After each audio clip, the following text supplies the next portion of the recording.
Selamat datang di channel Pendidikan Al-Bilhaq. Kelas 6, tema 6, subtema 2, muatan IPA. Pubertas pada remaja. Pada masa pubertas, tubuh seorang anak akan terjadi perubahan primer dan perubahan sekunder. Apa perbedaan di antara keduanya? Berikut adalah skema pubertas pada remaja. Manusia akan mengalami masa pubertas yang ditandai dengan perubahan fisik, baik anak laki-laki maupun anak perempuan. Pada laki-laki, ditandai dengan perubahan primer dan perubahan sekunder. Perempuan juga mengalami perubahan primer dan perubahan sekunder. A. Perubahan primer. Perubahan primer adalah perubahan yang terjadi dalam tubuh manusia, ditandai dengan matangnya organ reproduksi. Perempuan ditandai menstruasi atau haid, dimulai organ reproduksi menghasilkan sel telur. Laki-laki ditandai dengan mimpi basah, berfungsinya organ reproduksi untuk menghasilkan sel sperma. B. Perubahan sekunder pada anak laki-laki. Kalian bisa mengeceknya pada buku paket halaman 56. Perubahan sekunder merupakan perubahan fisik pada masa pubertas yang dapat dilihat. Mari kita bandingkan pada anak laki-laki.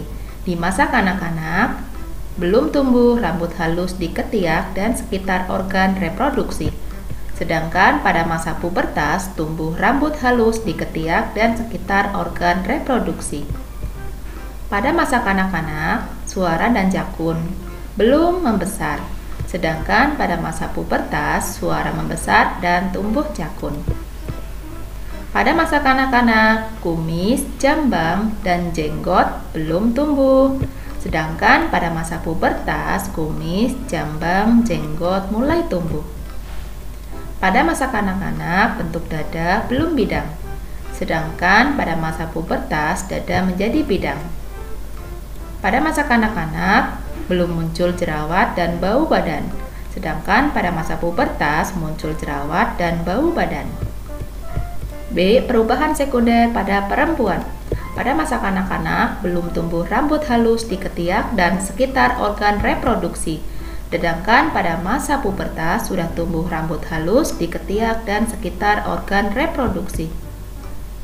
Pada masa kanak-kanak, pinggul dan payudara belum membesar, sedangkan pada masa pubertas, pinggul dan payudara membesar.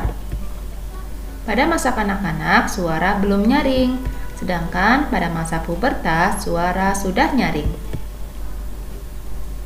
Pada masa kanak-kanak, kulit belum halus, sedangkan pada masa pubertas, anak perempuan sudah mulai halus. Pada masa kanak-kanak, jerawat dan bau badan belum ada, sedangkan pada masa pubertas muncul jerawat dan bau badan.